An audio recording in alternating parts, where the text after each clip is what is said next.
Kalau kita mau penyakit segala musnah, ya kita harus hilangkan perasaan-perasaan seperti itu, ya biarkan aja bayi itu tumbuh sampai dewasa, kemudian ya sudah kita lihat aja perkembangannya. Ada yang takut, ini juga saintis nih, ini kita nggak berbicara di kalangan saintis ada yang takut. Dan nanti kalau dia jadi Deadpool atau jadi X-Men bagaimana?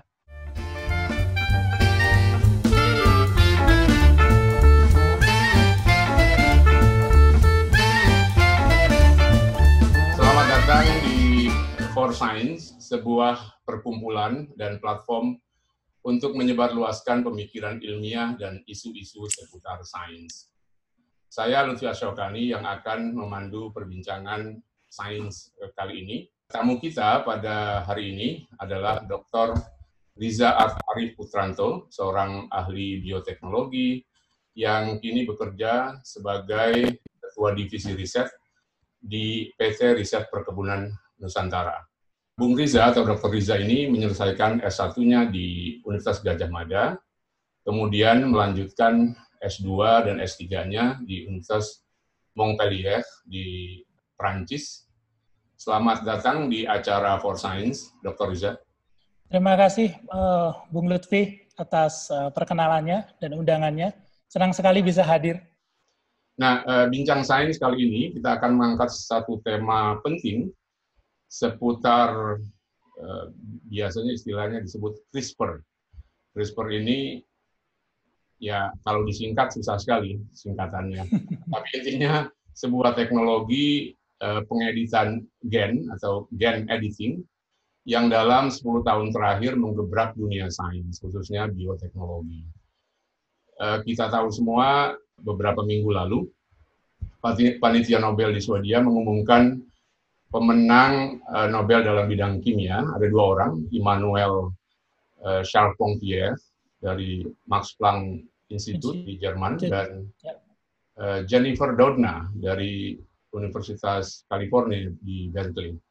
Nah, mereka dianugerahi Nobel karena pencapaiannya for the development of method for genome editing. Jadi memang khusus untuk pengeditan gen. Nah, kita akan berbicara seputar ini, Bung Riza. Dan nanti kita akan bicara tentang sejarahnya, latar belakangnya, dan perkembangannya. Saya mau mulai dari soal Nobel dulu ini, karena ini yang paling relevan dan paling aktual. Ini kan panitia Nobel memberikan hadiah pada 2 orang, ya. Padahal kalau kita lihat, saya beberapa kali menyimak ceramah dan video Anda itu, yang selalu menyebut 3 nama. Selain Immanuel Charpentier dan Jennifer Doudna, juga ada seorang lain lagi yang namanya kalau tidak salah Feng Zhang. Nah, iya, pertanyaan saya, Anda pasti mengikuti ini. Kenapa yang dapat 2 orang? Kenapa Feng Zhang itu tidak dapat? Kita mulai dari situ aja dulu. Silakan. Ya, terima kasih Bung Lutfi. Ini memang mungkin perlu saya berikan dulu sedikit pengantar ya, bahwasanya teknologi CRISPR, sebetulnya CRISPR itu adalah salah satu dari teknologi yang kita sebut dengan genome editing atau gene editing, gunting pengedit gen atau gunting pengedit genom. Jadi teknologinya sebetulnya adalah genome editing. Di dalam genome editing itu metodenya macam-macam. Itu sama seperti kita mengatakan saya akan pergi ke Surabaya naik mobil. Mobil itu kan satu jenis teknologi, mobilnya macam-macam. Ada Avanza, ada Toyota, dan lain sebagainya. Dan teknologi dari genome editing itu juga sama seperti itu. Kenapa CRISPR yang kemudian menjadi booming dan terkenal? Karena di antara beberapa teknologi genome editing, selain CRISPR itu ada yang kita sebut dengan TALEN, T-A-L-E-N, kemudian ada yang kita sebut dengan zinc finger, meganuklease, dan lain sebagainya. Itu ada cukup banyak nukleus, intinya gunting yang ada di dalam sel. Jadi karena ada banyak, namun di antara semua itu yang paling kita menyebutnya dalam bahasa Inggris versatile. Versatile itu yang paling mudah dimodifikasi, mudah dilakukan penyesuaian untuk tergantung riset mana yang akan dituju, seperti organisme manusia, hewan maupun tanaman. Maka CRISPR inilah yang kemudian booming. Sebetulnya CRISPR ini ditemukan tidak oleh Jennifer Doudna dan juga oleh Emmanuel Charpentier maupun oleh Feng Zhang, tapi ditemukan oleh seorang peneliti Jepang pada tahun 1987. Itu saya masih kecil sekali itu. Dia menemukan motifnya namanya CRISPR.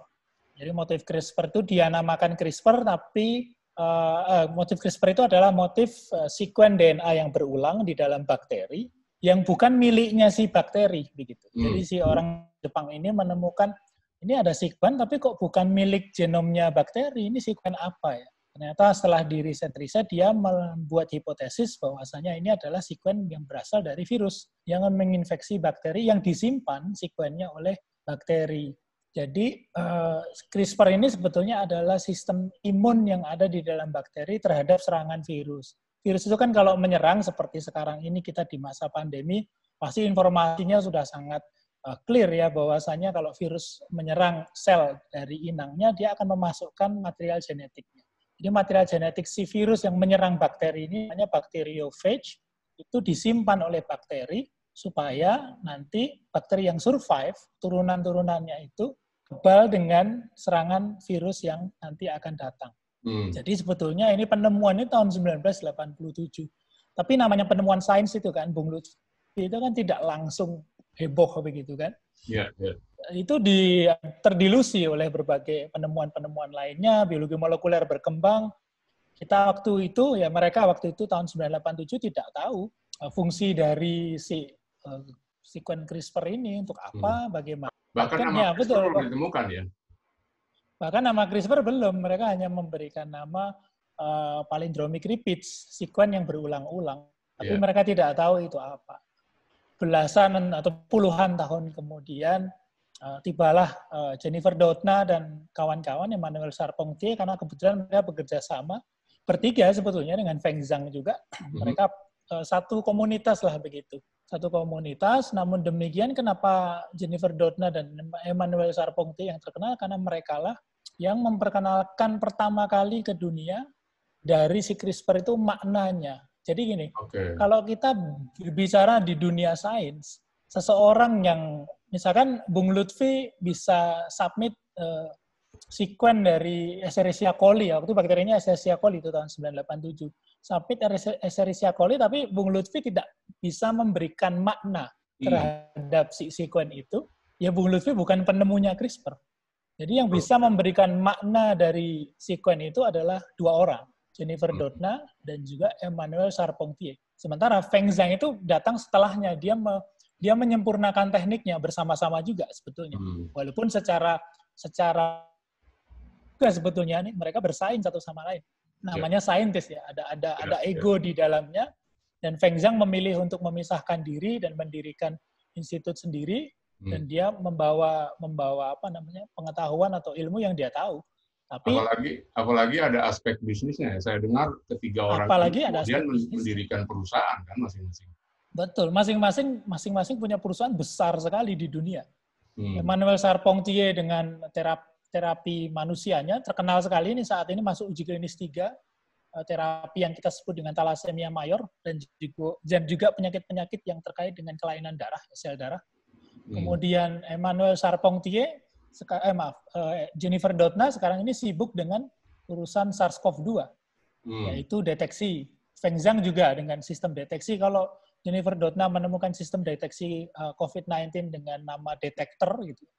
Kalau Feng Zhang dia menamakannya stop. Jadi Sherlock in one pot gitu. Jadi dinamakan stop. Jadi memang persaingan ini membawanya dari ranah riset itu sudah masuk ke ranah industri sebetulnya. Dan persaingan ini ada sejak 2012 itu. Jadi 2012 itu awal mulanya itu. Jadi yang membuat mereka mendapatkan Nobel karena memberikan makna pada teknologi CRISPR itu. Kenapa yang penemunya si Yoshizumi atau Francisco Movisa yang menemukan nama CRISPR itu nggak dapat? Ya, karena teknologi pertama Jennifer Doudna dan Emmanuel Charpentier memberikan makna itu, kemudian dari makna itulah muncul breakthrough-nya. Breakthrough-nya akhirnya seluruh peneliti di dunia menggunakan itu. Saya yakin nih panitia Nobel itu pasti juga mempertimbangkannya. Pertimbangan-pertimbangan itu biasanya didasarkan atas impact terhadap sains, output dan outcome. Outputnya apa, outcome-nya apa. Namun demikian di dalam pidatonya kalau tidak salah Jennifer Doudna juga menyebutkan seluruh individu-individu yang beliau beliau anggap berkontribusi terhadap penemuan itu. Meskipun yang mendapatkan Nobelnya dia. Sampai hari ini Bung Lutfi itu papernya beliau itu masih disitir banyak sekali. Udah jutaan itu yang nyitir. Itu salah satu yang membuat mereka sebetulnya mendapatkan itu karena dari 2012 sampai sekarang kan hanya 8 tahun itu untuk ukuran seseorang menerima Nobel. Melihat impact riset outcome-nya di masyarakat itu kan pendek 8 tahun. Tapi karena saking banyaknya itulah akhirnya diputuskanlah mereka yang mendapatkan Nobel. Ya, untuk bidang sains itu cepat sekali dan terhitung mudah. Biasanya kan peraih Nobel Sains cukup lanjut setelah penelitiannya 20 tahun, 15 tahun ke atas biasanya. Ya. Oke, ini kan mulanya CRISPR ini di dunia hewan, di bakteri ya. Tapi kemudian berkembang di dunia tanaman. Anda sendiri melakukan penelitian yang banyak sekali tentang tumbuhan tanaman sawit ya. Seberapa besar teknologi ini digunakan di dunia tumbuh-tumbuhan, dunia tanaman? Karena kan kita pernah tahu itu yang namanya makanan atau buahan yang diolah secara apa istilahnya genetik modified. Nah, itu apa bedanya itu? Oke. Mungkin saya menceritakannya mulainya dengan gini. Jadi CRISPR itu adalah salah satu teknologi yang kita sebut sebagai New Genetic Modification Technique. Dulu selama 20 tahun terakhir saya berkarir di dunia sains sebagai peneliti. Kita ini selama ini kalau melakukan rekayasa genetika nyebutnya ya. Itu selalu dengan menggunakan yang kita sebut dengan rekayasa genetika klasik. Kenapa disebut klasik? Karena setiap kali harus mengambil gen dari organisme lain, organisme asing ya, kita sebut donor, kemudian kita masukkan ke organisme target, kita sebut resipien. Donor dan resipien ini dua organisme yang berbeda. Itu sebabnya teknologinya disebut dengan transgenesis. Hasil dari teknologi ini disebutnya sebagai organisme transgenik, atau lebih dikenal sebagai genetic modified organism. Jadi sudah dimodifikasi genetiknya, tapi tidak berasal dari individu itu sendiri, tapi dari individu yang lain. Contohnya seperti E. coli dimasukkan gen dari manusia, gen insulin, supaya memproduksi insulin, diproduksilah insulin oleh E. coli-nya kita panen gitu. Kemudian insulinnya kita purifikasi dan kita gunakan. Itu adalah teknologi transgenesis. Kenapa orang-orang itu takut? Karena teknologi transgenesis itu selain teknologinya relatif kompleks ya, dulu ya. Walaupun sekarang sih cukup maju sudah. Relatif kompleks, namun demikian efek sampingnya yang kita nggak pernah tahu. Efek samping yang dimaksud adalah efek samping jangka panjang, misalkan kita memakan buah yang sudah dimodifikasi genetiknya, atau memakan hewan yang sudah dimodifikasi gen-gen tertentunya untuk lebih gemuk atau lebih banyak protein dan lain-lain, itu memang belum ada hasil riset yang menunjukkan efek samping itu. Justru karena belum ada hasil yang menunjukkan efek samping itu, banyak timbul pertanyaan. Itu sebabnya teknologi-teknologi transgenesis ini dianggap sebagai teknologi yang relatif berbahaya. Di sisi lain, CRISPR itu datang tidak untuk memasukkan gen asing dari organisme asing ke resipien, tidak dari donor ke resipien. Dia adalah semacam gunting yang bisa melakukan editing. Misalkan genom itu tangan saya, jadi dia pengen jari tengah saya ini sejajar dengan misalkan begini. Jadi diedit, gen yang di sini dipotong supaya dia tidak terekspresi, sehingga protein atau fenotip atau morfologi yang dihasilkan itu jari tengah saya sejajar dengan jari manis gitu misalkan. Jadi seperti itu. Jadi bukan tidak memasukkan gen, tapi dia mengedit yang sudah ada. Kayak orang edit tulisan lah ya. Jadi copy paste atau copy cut paste gitu ya. Ya. Dan kalau teknologi CRISPR ini, itu teknologi yang mirip kalau di operasi di manusia itu laparoskopi, itu kan invasinya minimal, cuma membuat lubang sedikit saja gitu di organ atau di tubuh seseorang sehingga dia tidak perlu dijahit sedemikian rupa begitu kan. CRISPR prinsipnya juga sama.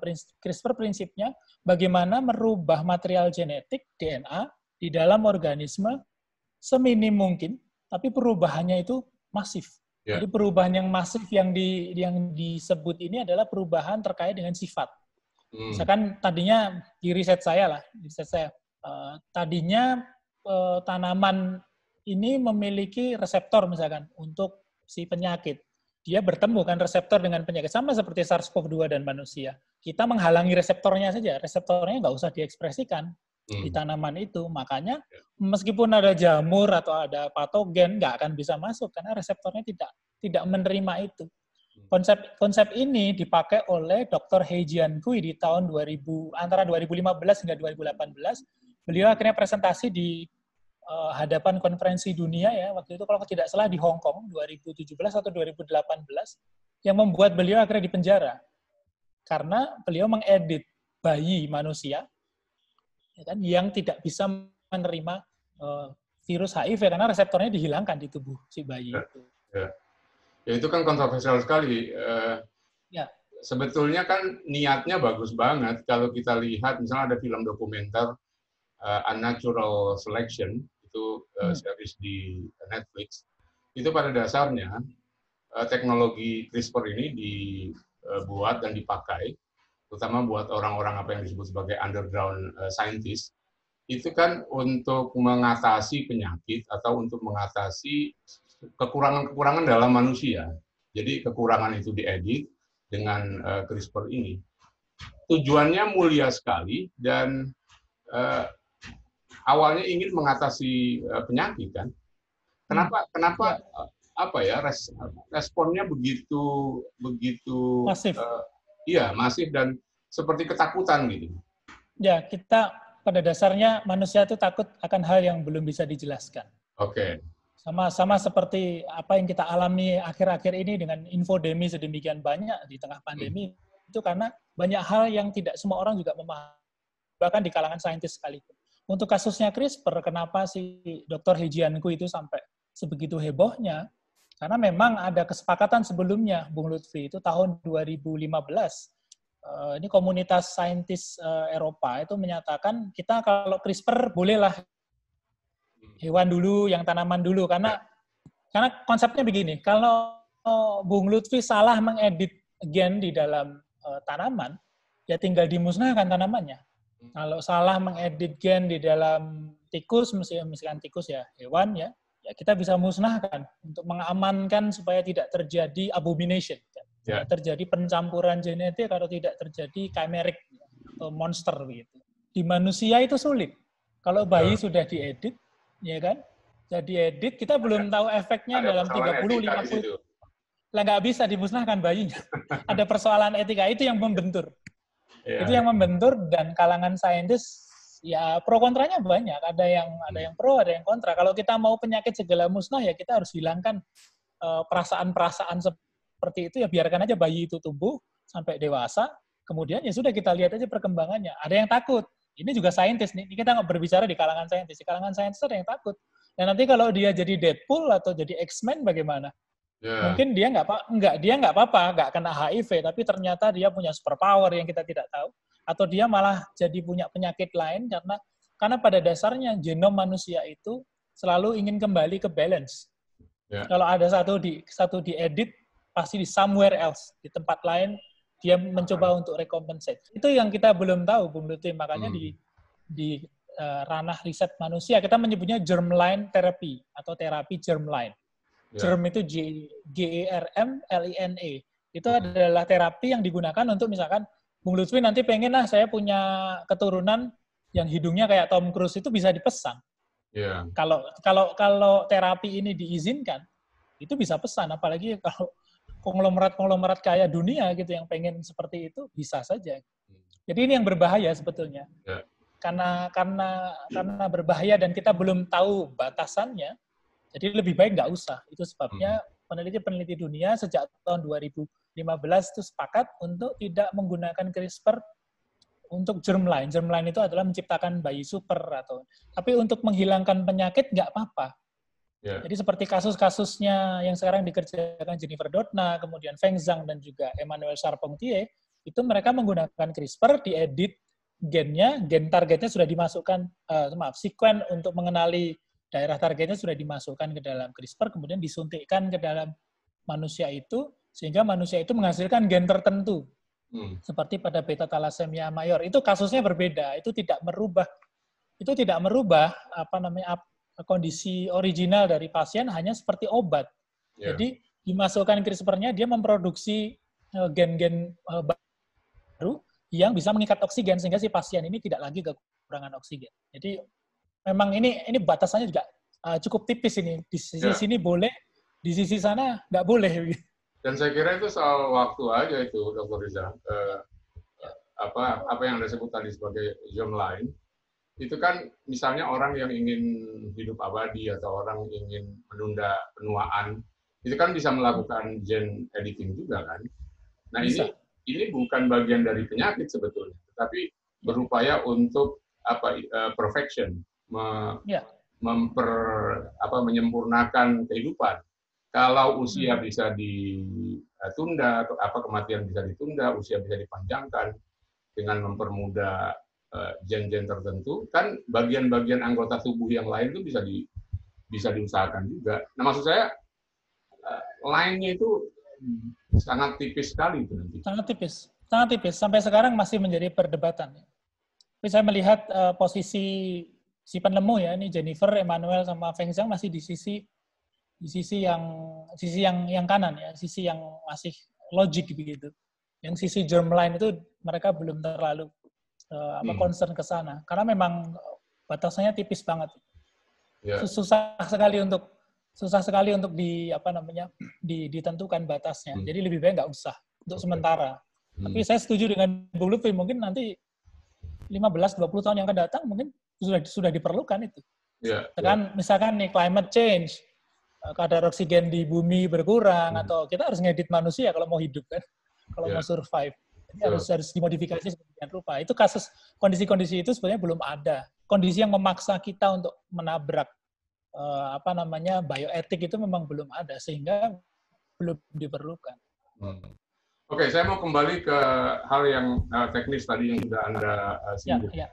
Ini buat pengetahuan awam yang saya selama ini bertanya-tanya. Kalau metode CRISPR itu kan pakai protein yang sudah direkayasa, sudah diolah secara tertentu, dan itu pakai injeksi ya. Yang disebut sebagai gene scissor itu bentuknya seperti apa sih sebetulnya?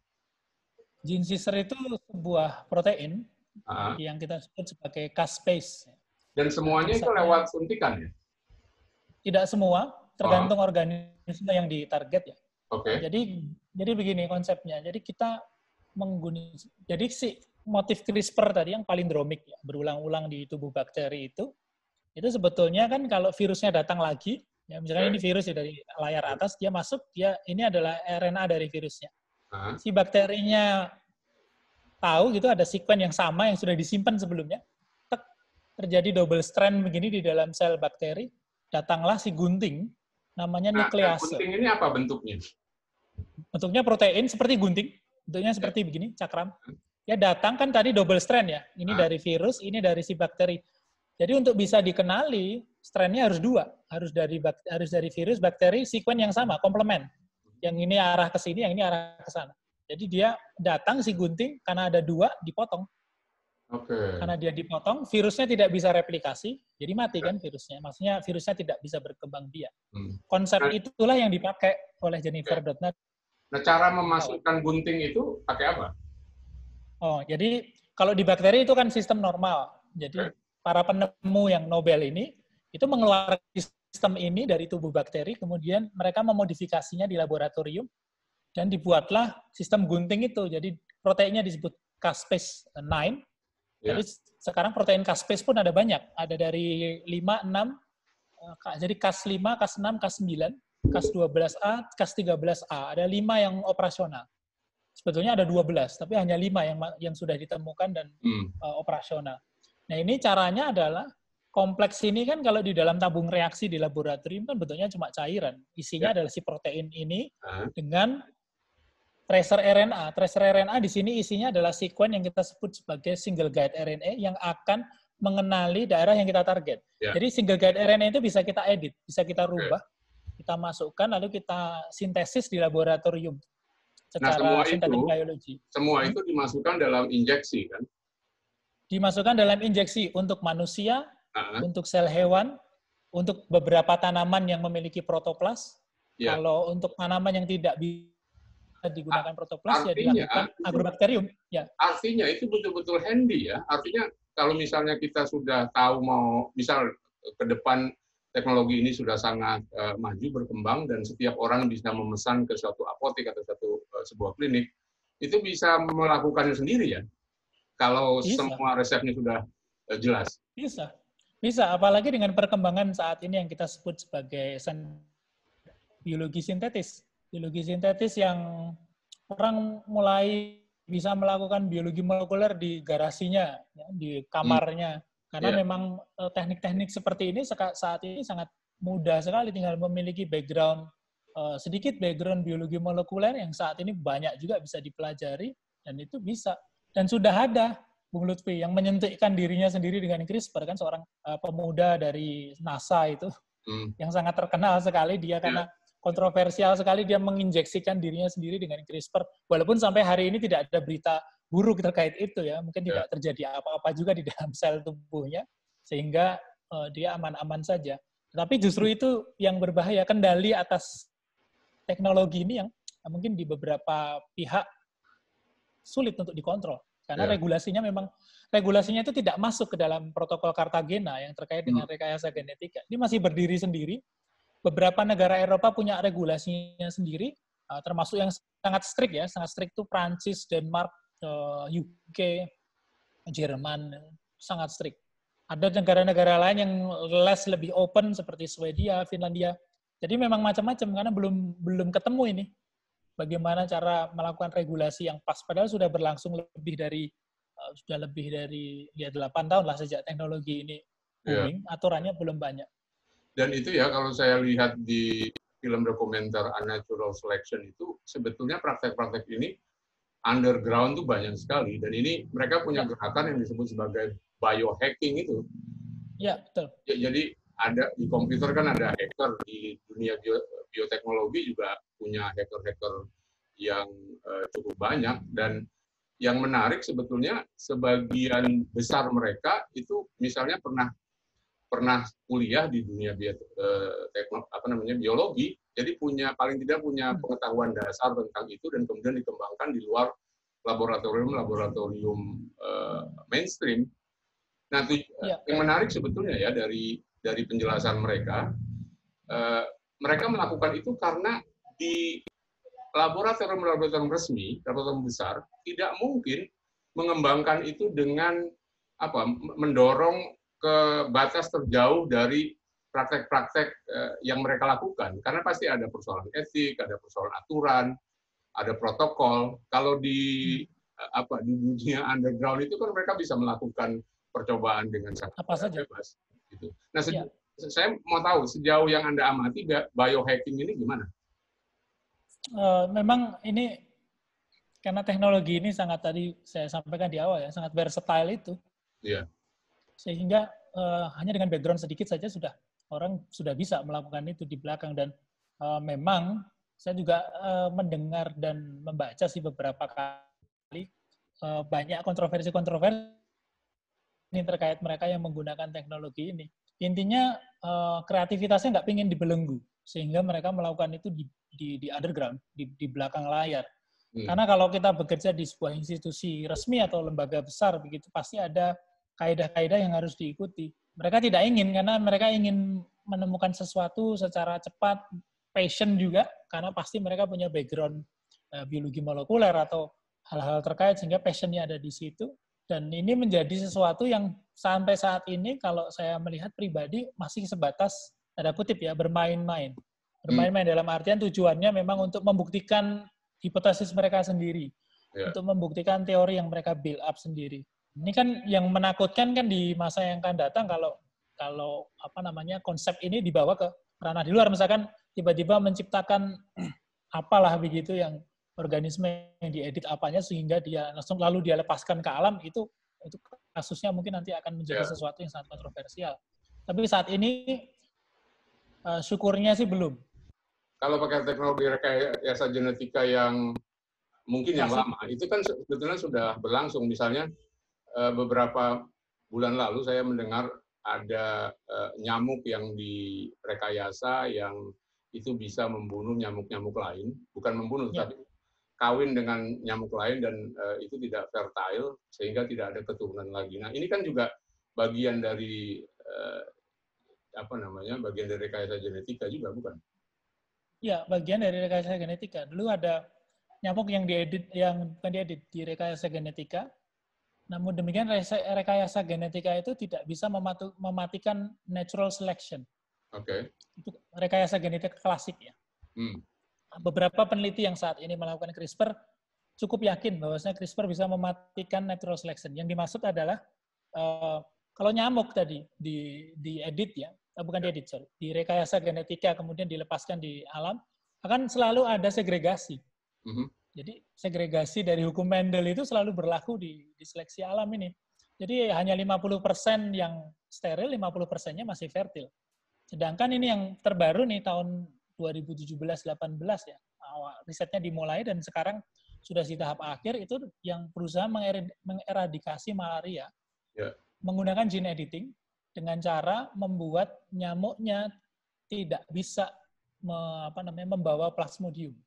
Jadi reseptor dari plasmodium, reseptor dari nyamuk yang menerima plasmodium itu dihilangkan. Jadi dia bisa membawa itu. Satu. Kedua, ada pengeditan gen di mana si nyamuk ini tidak bisa menghasilkan keturunan betina. Semuanya jantan. Karena hanya nyamuk betina yang menggigit kita. Jadi semuanya nyamuk jantan. Dan ini dibuktikan menggunakan CRISPR, itu seleksi alamnya hilang. Tidak lagi 50-50. Kayak tadi 50 berhasil, 50 enggak. Tapi 100% itu kalau jantan semua. Iya, kalau pakai CRISPR. Wow. Dan ini menjadi hal yang menarik sekaligus menyeramkan. Jadi memang kontroversi kan. Kontroversinya luar biasa. Karena kalau semuanya nyamuk jantan, musnah dong. Nanti nyamuk si culex itu namanya kan culex. Nyamuk yang membawa malaria itu. Kalau dia musnah, apakah tidak menimbulkan drifting spesies? Muncul spesies yang lebih dominan, predator baru di segala macam. Nah, ini adalah hal-hal yang memang belum banyak dikaji terkait. Sebetulnya itu, tidak hanya CRISPR, teknologi apapun sebetulnya rekayasa genetika juga. Kasus kayak gitu kan pernah terjadi dalam tahun 60-an dulu, ada penggunaan DDT. Salah satu dampak buruknya adalah karena tidak ada lagi ulat, kemudian burung jadi hilang, burung-burung yang tadinya hidup di sana itu jadi hilang. Nah, ini bisa merusak ekosistem. Jangan-jangan yang ditakutkan oleh sebagian ilmuwan juga gitu, karena campur tangan yang berlebihan terhadap alam itu bisa merusak ekosistem. Mungkin itu ya? Ya, sebetulnya kita saintis itu bukan campur tangan dalam artian ini ya, kita mempercepat sebetulnya. Ini opini pribadi saya, kita itu mempercepat seleksi alam. Seperti saya selalu kadang dalam beberapa saya menggunakan contoh ini, ubi cilembu. Ubi cilembu itu kan manis, ada rasa-rasa seperti madunya. Kenapa bisa demikian? Karena di dalam tanah ubi cilembu itu ternyata diinvasi oleh agrobakterium, bakteri yang suka membawa siken-siken dari organisme lain. Jadi dia masuk ke dalam si ubi cilembu, membuat ubi cilembunya jadi memproduksi gula atau pati yang berlebihan, maksudnya lebih daripada satu famili spesiesnya. Nah, itu terjadi secara natural, secara alamiah. Saintis di laboratorium dengan CRISPR kah atau dengan teknologi yang lain itu mempercepat proses itu dan memunculkannya ke publik ini loh.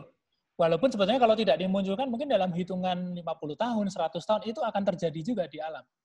Hanya saja karena ini terjadi cepat, dimunculkan di depan publik, itu yang mengejutkan kan sebetulnya.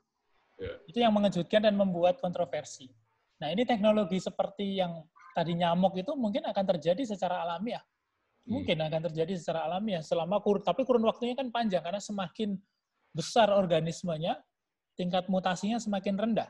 Semakin kecil seperti virus, tingkat mutasinya semakin cepat. Kita berbicara nyamuk, dia ada di tengah-tengah. Ada di tengah-tengah, artinya mutasi untuk berubah 1-2 basa secara alamiah, dia akan membutuhkan waktu sekitar 200 hingga 300 ribu tahun. Dari sekarang begitu misalkan. Sedangkan virus butuhnya bulan. Manusia butuhnya untuk 1-2 basa 1 juta tahun. Jadi kita untuk berubah itu nanti 1 juta tahun kemudian kalau masih ada bumi ini, manusianya mungkin sudah berubah, mungkin lebih besar kepalanya atau jadi menyesuaikan dengan kondisi lingkungan. Seperti itu Bung Lutfi kira-kira. Ya, sebetulnya kan intervensi manusia terhadap evolusi atau perkembangan makhluk itu kan sudah lama. Misalnya domestikasi itu kan menciptakan banyak sekali makhluk baru kan. Misalnya beberapa ribu tahun lalu kita tidak menemukan jenis-jenis anjing misalnya kan. Karena anjing itu adalah dibuat oleh manusia dalam tanda kutip untuk setelah didomestikasi, ada interbreeding dan lain-lain. Nah, jadi apa yang dilakukan oleh manusia sebetulnya kan bukan hal baru terhadap alam ini. Sudah lama. Betul. Ada yang panjang, ada yang masanya panjang, ada yang masanya cukup singkat gitu. Jadi kekagetan pada CRISPR ini itu karena sangat cepat ya. Karena kecepatan itu. Sama seperti pandemi kan. Karena sangat cepat, informasinya sangat masif, cukup banyak. Manusia ada yang cepat menerima, ada yang tidak. Jadi yang tidak cepat menerima butuh waktu lama kita untuk mencerna itu sehingga terjadi kontroversi-kontroversi. CRISPR ini juga sama. Ada beberapa saintis yang merasa menemukan, kita menyebutnya rocket science gitu. Ini sepertinya adalah suatu breakthrough untuk riset saya yang selama ini terblokir nih. Saya nggak bisa melakukan rekayasa genetika terkait X misalkan. Dia lakukan itu. Kasus He Jiankui.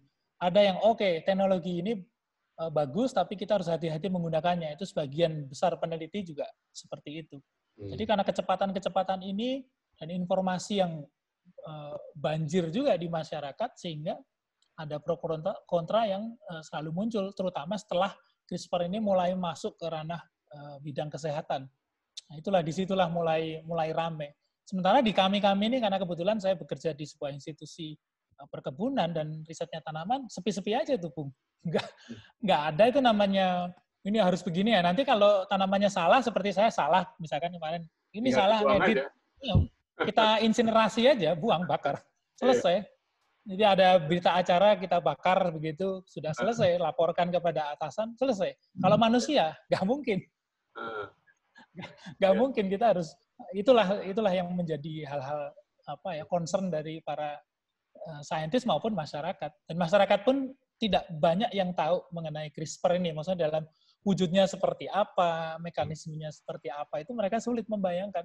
Karena memang mekanisme ini sebetulnya itu alaminya ada di bakteri, kita keluarkan aja sistem itu dari bakteri, kita gunakan untuk ngedit.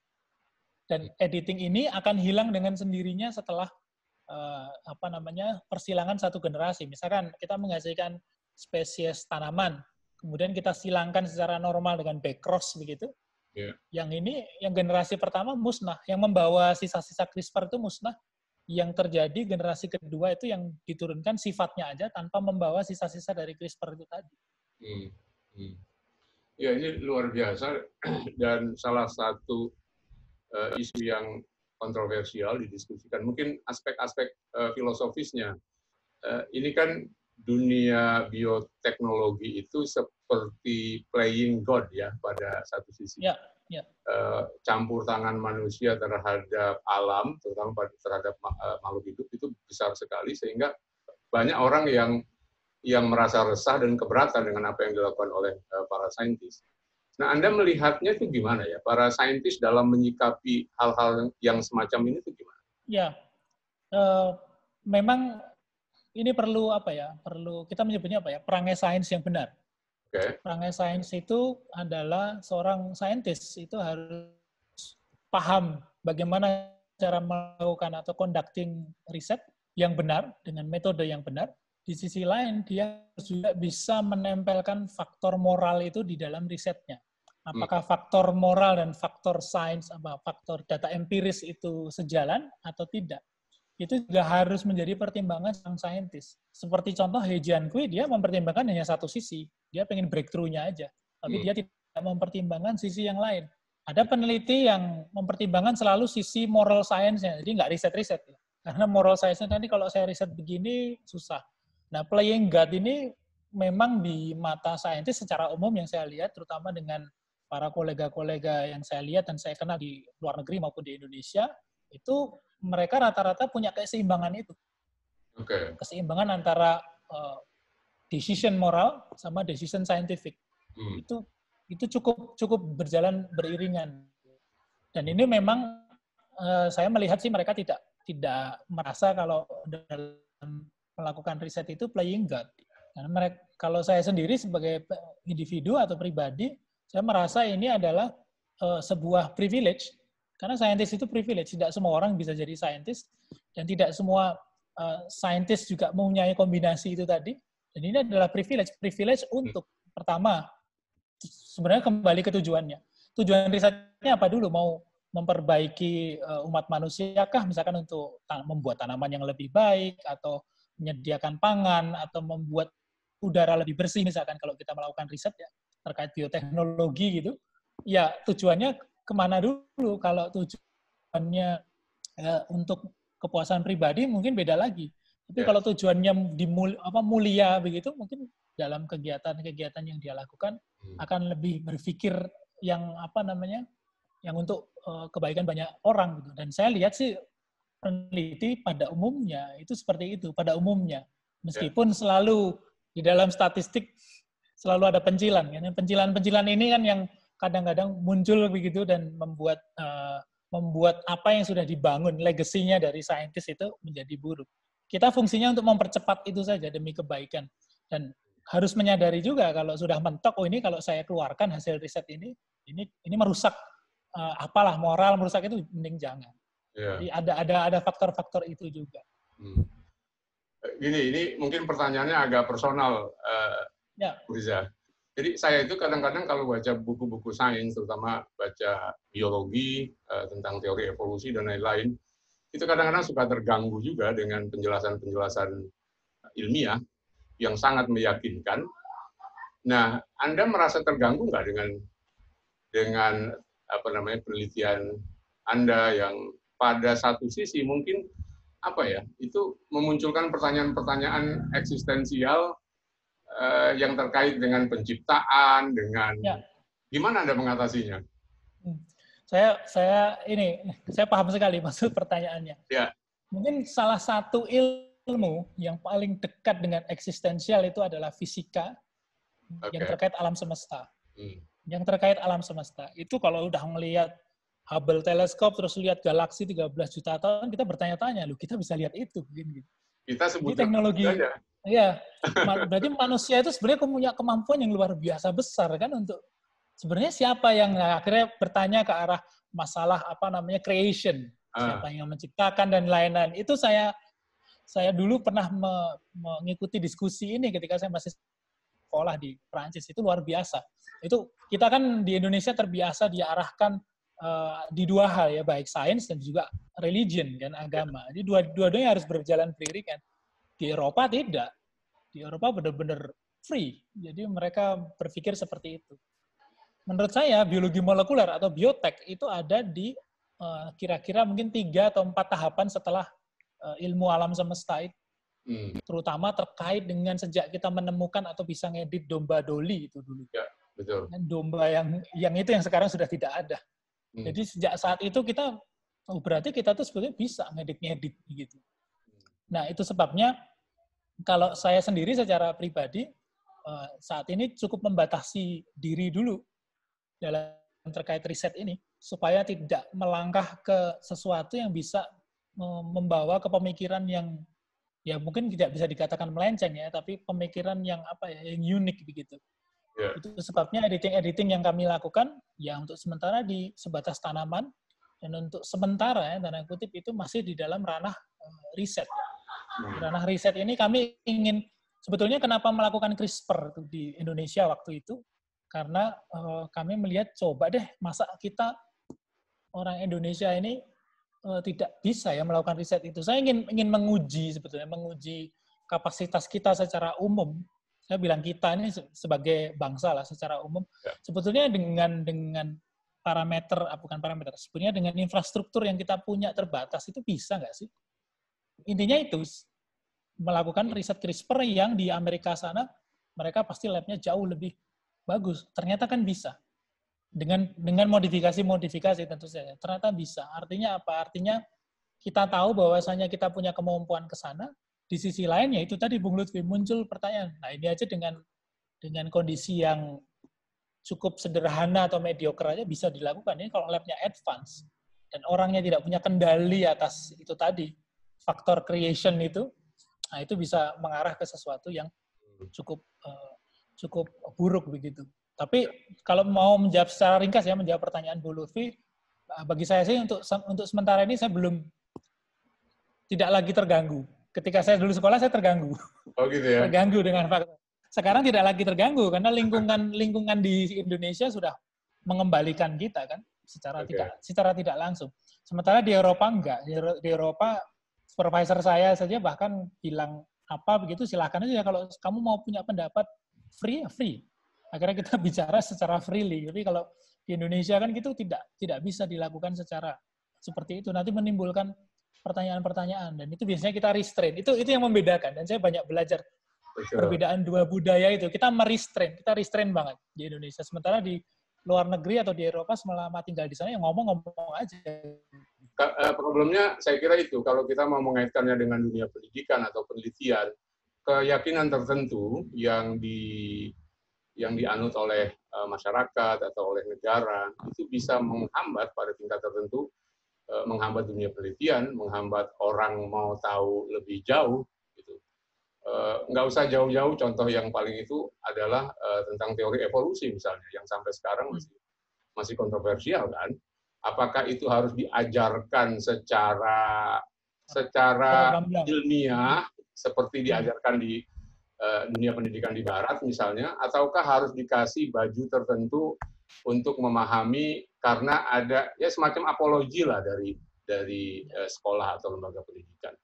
Nah, masalahnya itu kalau ada keyakinan dalam suatu masyarakat atau negara ikut campur, maka itu akan menghambat perkembangan ilmu pengetahuan itu sendiri. Ya, betul, saya setuju, Bung. Ya. Itu sulit sekali kalau di Indonesia untuk melakukan pembatasan itu. Artinya kalau tidak disampaikan secara gamblang, ya namanya perangai sainsnya nggak dapat. Betul. Kalau dijelaskan separuh-separuh. Ya. Tapi kalau dijelaskan semuanya, ya itu yang menjelaskan harus bisa compensating gitu setelah itu. Terutama di timur ya. Kalau di timur kan kita harus bisa compensating. Dan ini tergantung pengajarnya juga. Tergantung siapa yang memberikan, tergantung buku ajarnya bentuknya seperti apa, itu bisa mengarahkan siswa, murid, atau siapapun yang belajar itu nanti jangan sampai dia pemahamannya cukup ekstrim begitu terkait sains. Karena sains yang dulu dikembangkan oleh Darwin, itu kan sains saya menyebutnya sains visual. Sains morfologis, karena zaman itu belum ada molekuler. Sains morfologis, jadi teori evolusinya itu dibangun atas sesuatu yang dia lihat, sesuatu yang disimak, kemudian dibuat semacam teori begitu bahwasanya ini begini, meskipun saat ini benar gitu, ada teori homologi, paralogi, ortologi dan lain sebagainya yang sampai hari ini masih betul dan terbukti secara molekuler. Ada sebagian lain yang memang masih perlu didorong sebetulnya, tapi kita kayaknya tidak terlalu concern ke situ. Kayak membuktikan kenapa, sebagai contoh saja, kenapa tanaman karet itu kalau malah lebih dekat ke Arabidopsis thaliana yang cuma herba kecil ketimbang ke ketela. Padahal genomnya mirip. Tanamannya mirip, sama-sama menghasilkan lateks gitu. Tapi kok dia secara struktur genom kok lebih dekat ke Arabidopsis, itu yang kita belum bisa memahami. Dan memang masih banyak, mungkin itu yang perlu disisipkan di dalam pendidikan, bahwasanya di faktor luar, morfologi, kelihatannya memang begini, teori evolusi begini, tapi di faktor dalam molekuler itu banyak hal-hal yang belum bisa kita jelaskan. Ya, belum kita bisa kompleks sebagai manusia. Tapi kan secara umum temuan-temuan genetika itu malah mendukung teori evolusi lama yang berdasarkan morfologi. Ya, betul. Ya, secara umum mendukung. Ada sisi lain yang kita juga belum terlalu paham di ranah molekuler maksudnya. Ya. Oke, ini pertanyaan terakhir, Bung Riza. Kalau kita perhatikan, kayaknya kan teknologi rekayasa genetika termasuk CRISPR itu ujung-ujungnya kan sebetulnya memberikan atau memperpanjang usia orang atau makhluk hidup ya. Menghilangkan penyakit itu artinya memberikan peluang buat orang berusia panjang. Nah, ujung dari semua ini mungkin adalah bagaimana manusia berusaha untuk memperpanjang usianya, mencapai keabadian dan seterusnya. Nah, ini yang dilakukan di dunia bioteknologi. Di dunia fisika atau khususnya fisika dan IT itu ada artificial intelligence di mana pencapaian mutakhirnya adalah upaya untuk mengabadikan manusia lewat apa yang disebut sebagai mind uploading. Nah, ini sangat menarik di dunia teknologi informasi atau di artificial intelligence itu ada upaya mengabadikan manusia, di dunia biologi juga begitu. Nah, Anda melihatnya gimana nih? Mana yang lebih penting dan sebetulnya manusia itu perlu tubuh nggak sih kalau memorinya sudah bisa diupload ke mesin menjadi robot yang sadar? Ini akan tertinggal sekali nih bioteknologi karena semuanya bisa diselesaikan dengan artificial intelligence. Ya, kita menyebutnya ada sesuatu yang tidak bisa digantikan oleh daging. Oke. Fleshy mind. Menarik. Ya, tidak ada sesuatu yang tidak bisa otak conscience, kesadaran seseorang bisa dipindahkan. Ada banyak film kan fiktif terkait itu. Kita bisa memindahkan isi kepala kita ke sebuah mesin, kemudian mesin itu berperilaku seperti kita. Yeah. Tapi dia tidak akan pernah menjadi kita. Karena selain conscience, manusia itu ya dagingnya itu ya tubuh kita. Daging, sentuhan fisik, kemudian bagaimana kita betul-betul menatap orang dengan organ kita sendiri begitu. Punya dimasukkan ke dalam mekanisme otak yang kemudian diterjemahkan menjadi, kita menyebutnya semacam respon endokrinologi, respon hormonal, kita happy, senang, keluar serotonin. Itu tidak akan pernah terjadi ketika hanya otak yang dipindahkan ke sebuah mesin. Dan manusia pada umumnya menginginkan seluruh konsep itu.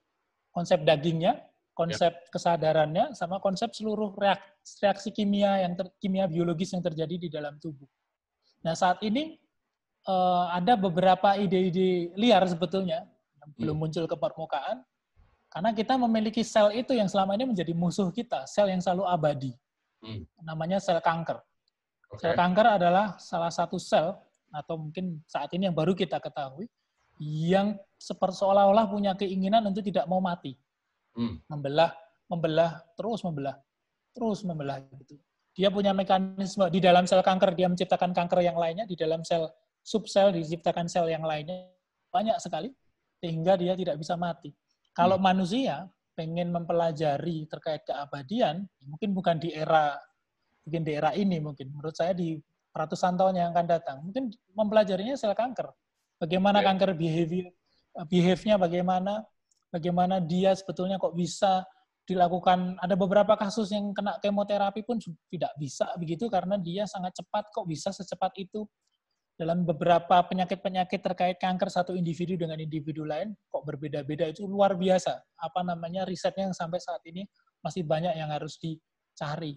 Nah, kalau mau mencari keabadian yang bersifat daging, conscience dan juga tadi respon kimia biologis, risetlah kanker sampai selesai, sampai ketemu begitu. Ternyata misalkan kita harus melakukan perubahan di gen ini di tubuh manusia sehingga dia bisa terus regenerate. Dan mungkin regenerate-nya bisa diperlambat. Kalau kanker cepat banget sehingga dia merusak tubuh, ini mungkin regenerate-nya bisa diatur sedemikian rupa sehingga si tubuh manusia itu tidak bisa menua cepat, mungkin bisa hidup 200 tahun, 300 tahun. Mungkin awalnya itu dulu. Ini juga imajinasi-imajinasi yang saya dengar juga dari beberapa peneliti-peneliti greatest mind lah di dunia terkait ini. Biasanya mulainya dari kayak gitu. Mulainya dari kayak gitu, terus nanti diterjemahkan ke dalam riset-riset yang breakthrough. Tapi mudah-mudahan sih, mudah-mudahan semua itu mengarah ke hal yang baik ya. Karena dari ini dua sisi pisau sebetulnya.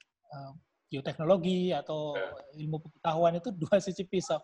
Kalau digunakan tidak mengikuti atau keluar batas, ya keluar batas jadinya. Tapi kalau digunakan sesuai di batasnya, kita tidak pernah inovasi juga. Ada faktor-faktor yang apa ya?